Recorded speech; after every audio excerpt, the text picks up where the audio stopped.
अभिवादन स्वीकार कीजिए ब्रजेश मिश्रा का और आप देखना शुरू कर चुके हैं द डिबेट। बहनों भाइयों, संविधान निर्माता बाबा साहब भीमराव अंबेडकर को लेकर, उनके सम्मान और उनको लेकर मची सियासत के बीच की लड़ाई बहुत गहरी और बड़ी होती जा रही है। बीजेपी ने यह समझा था कि यह मामला खत्म हो जाएगा संसद सत्र के बाद, लेकिन उसके बाद ये मामला बहुत तूल पकड़ता जा रहा है पूरे देश भर में, बल्कि प्रदेश व्यापी। आज उत्तर प्रदेश में बीएसपी और कांग्रेस ने जबरदस्त प्रदर्शन किया है। क्या अब ये मुद्दा सेटल हुए बिना खत्म नहीं होगा, या फिर बीजेपी को इसकी कीमत चुकानी पड़ेगी, या फिर बाबा साहब के नाम पर कमजोर पड़ा विपक्ष फिर से ताकत इकट्ठा करना चाहता है?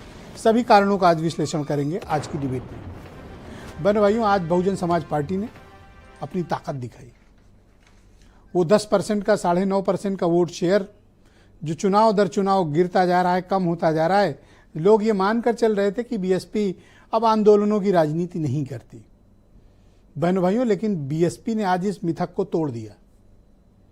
आज उत्तर प्रदेश के तकरीबन सभी जिला मुख्यालयों पर बहुजन समाज पार्टी ने शांतिपूर्ण तरीके से लेकिन प्रभावकारी प्रदर्शन किया।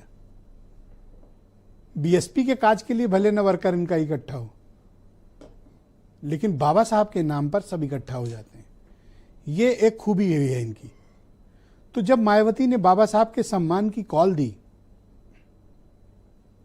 तो आज उत्तर प्रदेश में बीएसपी के वर्कर निकले, प्रदर्शन किया, बीजेपी से और होम मिनिस्टर से इस्तीफे की मांग की, पश्चाताप की मांग की, माफी की मांग की। क्या बीजेपी घिर गई है? बहन भाइयों, दलितों के मुद्दे बड़े सेंसिटिव होते हैं, इतने संवेदनशील होते हैं कि इनके दो विषय हैं। अगर इन दो विषयों को आपने छेड़ा तो फिर वो बाकी सारी चीजें भूल जाते हैं। वो दो विषय है आरक्षण और बाबा साहब। ये दलितों की कोर में, उनकी आत्मा में, उनके खून में, उनके डीएनए का हिस्सा है। अमूमन कोई पत्रकार ऐसे कहता नहीं, पर मैं कह रहा हूं, इसलिए कह रहा हूं ताकि आपको भी क्लैरिटी हो कि उनकी नाराजगी क्या है। हर कम्युनिटी का एक बिहेवियर पैटर्न होता है, दलितों का भी एक बिहेवियर पैटर्न है। अगर आपने रिजर्वेशन को हाथ लगाया तो वो सारे मुद्दे भूलकर इकट्ठे, आपने बाबा साहब पर कुछ किया इकट्ठे। जो मायावती को वोट भी नहीं दे रहे थे, जो बीजेपी को वोट दे रहे थे जो इंडिया अलायंस को वोट दे रहे थे, आज वो सब बीएसपी के बैनर तले इकट्ठा हुए और उत्तर प्रदेश के 75 जिलों में एक प्रभावकारी उपस्थिति दिखाई। बीजेपी को फर्क पड़े या ना पड़े, उसके पास मैंडेट ऐसा है कि वो ऐसे प्रदर्शनों को इग्नोर भी करे तो कोई बहुत ज्यादा उसे प्रभाव भी नहीं पड़ेगा। लेकिन बहनों भाइयों, जब लगातार ये सब चीजें होने लगेंगी तो अगर पत्थर से रस्सी घिस रही है तो एक न एक दिन निशान पड़ेगा।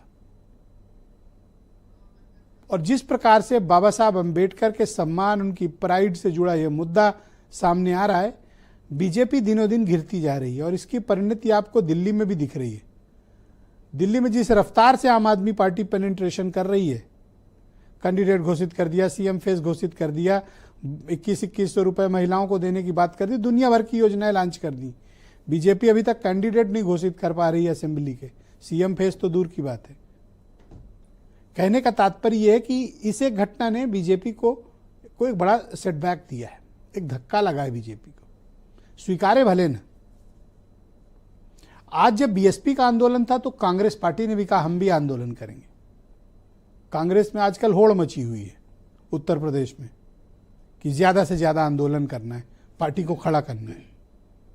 लेकिन बीएसपी के मुकाबले तो नहीं था, लेकिन अधिकांश जिलों में जहां कांग्रेस का कैडर था उन्होंने प्रदर्शन किया, अपनी नाराजगी जताई, इस्तीफे की मांग की, एक्सेट्रा एक्सेट्रा, जो भी उनकी डिमांड्स हैं। बहन भाइयों, बीजेपी इस मामले पर अड़ियल रुख क्यों अख्तियार कर रही? होम मिनिस्टर के स्पष्टीकरण की वाली प्रेस कॉन्फ्रेंस के पश्चात बीजेपी ने इस पूरे मामले पर खामोशी अख्तियार कर ली थी। लेकिन आज एक बड़ा डेवलपमेंट हो गया जो इस डिबेट में चर्चा करना बेहद आवश्यक है।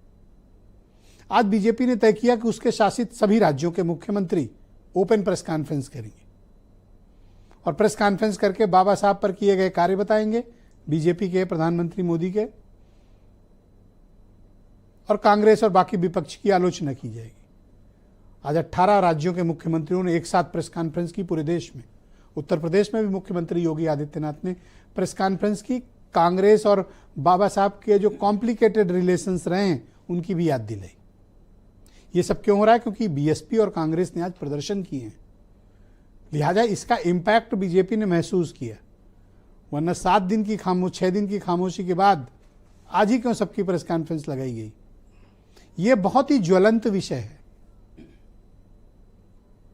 मैंने जैसा डिबेट के प्रारंभिक उद्बोधन में भी ये बात कही, दलित समाज के लिए यह बेहद संवेदनशील सामाजिक मसला है।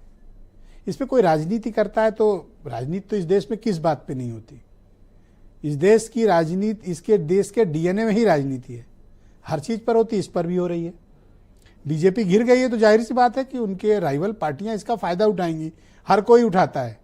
ये जब गलती करते हैं तो बीजेपी इनकी छाती पे चढ़ बैठती है और उसका लाभ लेती है। अभी बीजेपी को डिफेंसिव मोड में लाए हैं, लेकिन बीजेपी की तरफ से इस पूरे मामले पर कोई बहुत स्पष्ट बयान ना आना, ये उन्हें आने वाले वक्त में परेशान कर सकता है। यह डिबेट का हम आज इस चर्चा को आगे बढ़ाएंगे। कुछ स्टेटमेंट सुने आप, फिर आज की डिबेट। आदरणीय गृह मंत्री जी के बयान को आधा अधूरा मीडिया के सामने प्रस्तुत करके उसके नाम पर किस प्रकार से अपनी राजनीतिक रोटियां इनके द्वारा सेकी जा रही है। बाबा साहब भीमराव अंबेडकर का अपमान करने की कांग्रेस की फितरत, चाहे वह कांग्रेस के द्वारा या समाजवादी पार्टी के द्वारा, इन सभी को देश की जनता से माफी मांगनी चाहिए। भाजपा शुरू से दलित विरोधी है। अमित शाह जी ने जवान से बोल दिया, अब उसके लिए ये घबरा गए हैं तो ये प्रेस कॉन्फ्रेंस कर रहे हैं। अरे अगर आपके पास दम है तो अमित शाह जी से कहिए कान पकड़ें और कान पकड़ के देश की जनता के सामने माफी मांगे, या नहीं तो मोदी जी उनको बर्खास्त करें मंत्रिमंडल से। आरएसएस और भारतीय जनता पार्टी हमेशा बाबा साहब डॉक्टर भीमराव अंबेडकर जी का अपमान करने का काम करती है। गृह मंत्री ने जिस तरीके से बाबा साहब का अपमान करने का काम किया है, उससे पूरे देश में भाजपा के खिलाफ आक्रोश व्याप्त हो गया है।